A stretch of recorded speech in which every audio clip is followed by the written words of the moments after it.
Hello friends, welcome to Arya Socio Academy. Please like, share and subscribe my channel and also press bell icon. Hello friend, कैसे हैं आप सब। उम्मीद है आप सभी अच्छे होंगे। यहाँ जो भी एमसीक्यू है वो आपके जनजाति और समाज से संबंधित है और ये इस तरह से क्वेश्चन जनजाति और समाज से संबंधित बहुत सारे क्वेश्चंस को हम लोगों ने यहाँ हल किया है। आई थिंक आपके बहुत सारे डाउट्स, आपके कॉन्सेप्ट्स क्लियर हो गए होंगे। यहाँ जो भी एमसीक्यू कराया जाता है वो PGT, higher, GDC, GIC, NET और किसी भी तरह के सोशियोलॉजी से संबंधित कंपटीशन की तैयारी में अगर आप हैं तो यह सारे एमसीक्यू आप लोगों के लिए हेल्पफुल होगा। चलिए शुरू करते हैं आज का एमसीक्यू। इससे पहले पुराना जो एमसीक्यू है उससे हम आंसर को जान लें। क्वेश्चन था, निम्नलिखित जनजातियों में से कौन सी जनजाति उत्तरांचल में निवास करती है। ए बिरहोर, बी भील, सी टोडा, डी राजी। तो अगर हम देखें तो बिरहोर जनजाति क्या है, वो बिहार और झारखंड के आसपास पाई जाती है। भील जनजाति राजस्थान में पाई जाती है। टोडा जनजाति तमिलनाडु की नीलगिरी की पहाड़ियों में पाई जाती है। और हमारा ऑप्शन डी बचता है राजी, यह उत्तरांचल और उत्तराखंड के आसपास पाई जाती है। तो 11 का आंसर हमारा डी हो जाता है। चलिए शुरू करते हैं आज का एमसीक्यू। क्वेश्चन नंबर 1, निम्नलिखित जनजाति का अध्ययन सर्वप्रथम किसने किया था। A D N. Majumdar, B S C. Dube, C Robert Redfield, D L P. Vidyarthi. तो अगर इन चारों ऑप्शंस में देखें तो जनजाति का सर्वप्रथम अध्ययन एस.सी. दुबे महोदय करते हैं। तो फर्स्ट का आंसर हमारा यहाँ हो जाता है बी। नेक्स्ट क्वेश्चन नंबर 2, किसने कहा कि समाज मूल्य स्वतंत्र नहीं हो सकता। ऑप्शन ए है Marx, option B Durkheim, option C Weber, option D Malinowski. सबसे पहले अगर यहाँ कुछ ऑप्शंस को हम देखें तो समाज के बारे में क्या कहते हैं कि मूल्य स्वतंत्र, वैल्यू फ्री सोसाइटी नहीं हो सकती। कौन कहते हैं, यह बेबर महोदय कहते हैं। तो 2 का आंसर तो हमारा यहाँ मिल जाता है सी। वो ऐसा क्यों कहते हैं, क्यों कहते हैं कि समाज क्या है, समाज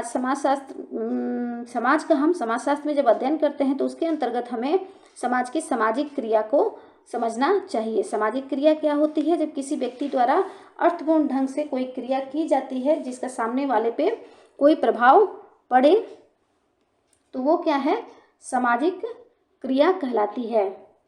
तो 2 का आंसर हमारा यहाँ हो जाएगा सी। और इस तरह का जब व्यक्ति का कोई अर्थ होगा तो वो मूल्य स्वतंत्र नहीं हो सकता, वैल्यू फ्री नहीं हो सकता, इसलिए समाज कभी भी मूल्य स्वतंत्र नहीं हो सकता है। तो बेबर महोदय ने इस तरह की बात समझाई है और बताई है जिसमें उन्होंने वर्स्टेहेन मेथड की बात की है। तो 2 का आंसर हमारा यहाँ हो गया सी। नेक्स्ट क्वेश्चन नंबर 3, किसने कहा समाज अपनेपन की चेतना है। Option A Giddings, option B MacIver, option C Cooley, option D Sorokin. तो समाज अपनेपन की चेतना है, स्वजाति चेतना, इससे संबंधित वीडियो बना हुआ है, देखिए। इससे जो भी आपके डाउट्स हैं वो क्लियर हो जाएगा। समाज में क्या है, लोगों के समान व्यवहार होते हैं, समान उनकी भावनाएं होती हैं, उनकी अभिवृत्तियां समान होती हैं, जिससे उनमें अपनेपन की भावना जागृत होती है। इसी को और इसी के आधार पर समाज का निर्माण होता है। इस तरह की बात गिडिंग्स यहाँ लिखा है, यहाँ गिडिंग्स होगा, तो यह बात गिडिंग्स महोदय करते हैं। तो 3 का आंसर हमारा हो जाएगा ए। इससे संबंधित वीडियो बना हुआ है, देखिए कि स्वजाति चेतना का विस्तृत परिभाषा और किसने कब क्या कैसे कहा है इसके बारे में वहाँ डिटेल आप देख सकते हैं। तो 3 का आंसर हमारा यहाँ हो जाता है ए। नेक्स्ट क्वेश्चन नंबर 4, देखिए जनजातियों में से किस एक में भ्रातृ बहुपति विवाह प्रचलित है। ए नायर, बी खासी, सी गंगू, डी संथाल। तो अगर हम देखें तो यहाँ नायर और खासी ये दोनों जनजाति क्या है, बहुपति विवाह है, मगर भ्रातृ बहुपति विवाह खासी में पाई जाती है। 4 का आंसर हमारा यहाँ हो जाता है बी। नायर में अभ्रातृ बहुपति विवाह पाई जाती है। तो 4 का आंसर हमारा यहाँ हो गया बी। नेक्स्ट क्वेश्चन नंबर 5, परिवीक्षा विवाह की प्रथा निम्नलिखित में से किस जनजाति में पाई जाती है। अभी हम लोगों ने पिछले एमसीक्यू में इस क्वेश्चन का आंसर हम लोगों ने पूरे डिटेल के साथ देखा था कि परिवीक्षा विवाह किस जनजाति में पाई जाती है। ऑप्शन ए है Kharia, option B Kuki, option C Gond, option D Bhil. तो परीक्षा विवाह किस में पाई जाती है, हमें कुकी जनजाति में परिवीक्षा विवाह पाई जाती है। तो 5 का आंसर हमारा हो गया यहाँ बी। और याद रखिएगा भील में क्या परीक्षा विवाह पाई जाती है, तो 5 का आंसर यहाँ बन जाता है बी। नेक्स्ट क्वेश्चन नंबर 6, सूची 1 का सूची 2 के साथ मिलान कीजिए, सुमेलित कीजिए तथा सूचियों के नीचे दिए गए कूट की सहायता से सही उत्तर का चयन कीजिए। हमें मैचिंग करना है। सूची 1 में आरक्षण के संबंधित बात हुई है और सूची 2 में अनुच्छेद लिखे हुए हैं। तो क्वेश्चन को देख लें हम लोग। पंचायत में अनुसूचित जाति एवं अनुसूचित जनजाति के आरक्षण की बात क्या होती है? पंचायत की बात कहाँ होती है? अनुच्छेद 443 में होती है। ए का हो जाता है हमारा 4, 2 जगह है। नगर पालिकाओं में अनुसूचित जाति एवं जनजातियों का आरक्षण, बी का होगा हमारा 3, यहाँ 43 नहीं होगा 46 होगा। राज्य के नीति निर्देशक तत्वों में वीकर सेक्शंस की बात की गई है, 46 अनुच्छेद 46 में बात की गई है। और अनुच्छेद जो 43 दे रहे हैं वहाँ वेज अर्थात जीवन निर्वाह से संबंधित बातें की गई हैं। तो लोकसभा में अनुसूचित जाति एवं जनजाति का आरक्षण सी का 1 और विधानसभा में अनुसूचित जाति एवं जनजाति का आरक्षण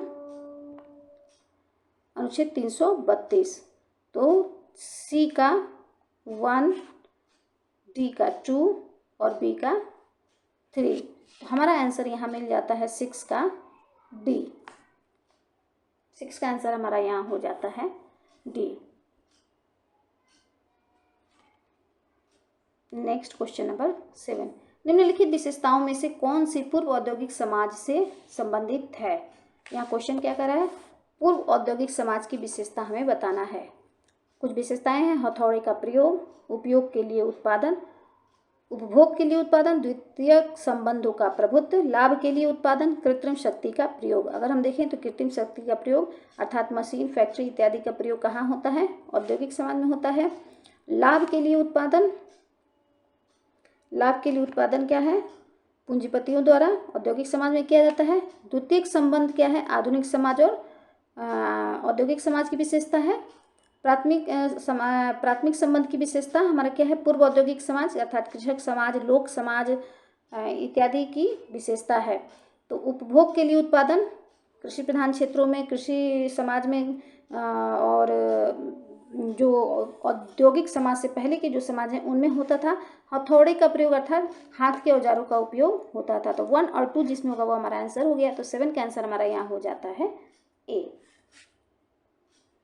नेक्स्ट क्वेश्चन नंबर 8, गेमैन सॉफ्ट शब्द निम्नलिखित में से किसको व्यक्त कर? ए विकसित समाज को, बी विकासशील समाज को, सी औद्योगिक समाज को, डी उपरोक्त में से कोई नहीं। तो हमने इसका फॉर्मूला आप लोग को बताया था। जेमिन सॉफ्ट और जेसेल सॉफ्ट की बात कौन करते हैं? टॉनिज महोदय करते हैं। और जिसमें जे सिर्फ स से मतलब शहर बताया था हमने, और जेमिन अर्थात जो गांव से संबंधित हो, जो कृषक से संबंधित हो, सरल समाजों से संबंधित हो। तो विकसित समाज क्या है? यह शहर की विशेषताओं में आ जाता है और औद्योगिक समाज शहरी विशेषता में समझ में आता है। विकासशील समाज अर्थात जिसका भी विकास पूर्णतः नहीं हुआ है वो गेमैन सॉफ्ट समाज के अंतर्गत आ जाएगा। तो 8 का आंसर हमारा यहाँ हो जाएगा B.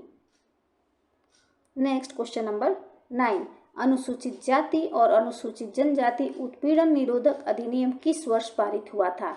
Option A 1850, option B 1955, option C 1961, option D 1989। तो यह अनुसूचित जाति और जनजाति उत्पीड़न निरोध अधिनियम 1989 को पारित हुआ था। तो 9 का आंसर हमारा यहाँ हो जाता है डी। नेक्स्ट क्वेश्चन नंबर 10, समाज की अर्थव्यवस्था के अध्ययन में एक समाजशास्त्री निम्न में से किस पर ध्यान केंद्रित करता है? अगर समाज के अंतर्गत हमें समाज की अर्थव्यवस्था, उसकी राजनीतिक व्यवस्था, समाजशास्त्री व्यवस्था, संस्कृति इत्यादि बहुत सारी चीज़ों का हमें अध्ययन करना पड़ता है। तो इसके अंतर्गत अगर हम समाज की अर्थव्यवस्था का अध्ययन करते हैं तो हमें किस चीज़ पर ध्यान, एक समाजशास्त्री होने के नाते किस पर हमें ध्यान देना पड़ेगा? ए आर्थिक शक्ति के वितरण पर, बी आर्थिक मंदी का मुकाबला करना, सी आर्थिक और राजनीतिक क्रियाओं का संलयन, डी समाज में संस्थागत प्रतिमान जिसमें क्रिया संपन्न होती है। तो यहाँ अर्थ से संबंधित हम क्या है, आर्थिक शक्ति के वितरण की बात नहीं करते हैं, किसी मंदी के मुकाबला की बात नहीं करते हैं, राजनीतिक और आर्थिक क्रियाओं के संलयन की भी बात नहीं करते हैं। यहाँ हम बात करेंगे कि समाज में संस्थागत जो प्रतिमान है, जो आर्थिक अर्थव्यवस्था से संबंधित प्रतिमान है, उसमें किस तरह से क्रिया संपन्न होती है, इसकी बात हम करेंगे।